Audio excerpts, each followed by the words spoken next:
I am the inability to conceive the one-dimensional point.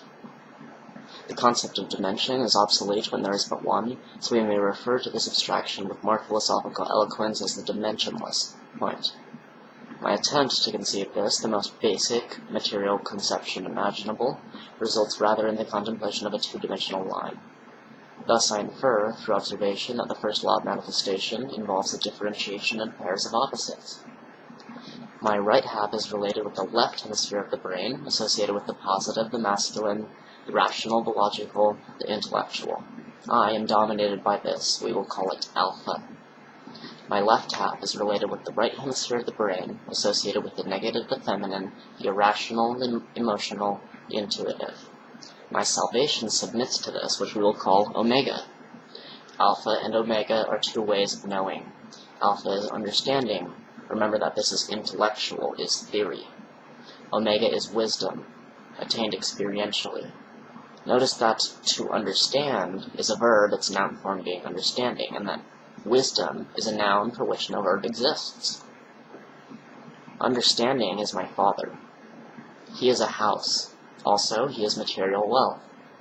Wisdom is my mother. She is the nourishment of the nutritional. More simply put, she is food. She is also a bed. I am a sine wave vibrating at 440 Hertz. My salvation is a sine wave, also vibrating at 440 Hertz, but offset from myself by 1/2 of our wavelength. Having two eyes enables triangulation, and vision triangulation is depth perception externally when the eyes are open. When the eyes are closed, triangulation is the conversion of serotonin into melatonin, which is secreted by the pineal gland. One who understands and has wisdom notices a new abstraction, which is knowledge. The K is capital, as are the U and the double U. I am a co-creator of the objectivity that is my subjective experience. I hold 51% of the control, and that which I am not holds 49%. This 51% is 100% of myself, that is, I am my will. We should notice that there is an offset of 2%, not 1%. The profundity of this subtlety is important to know capital K again.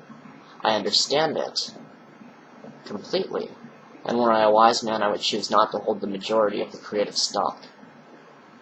The only sin is the compromising of will. That which holds 49% of the stock is what the scientists call God, and what the religious call evolution. It is perfect, and thus will not compromise my willpower.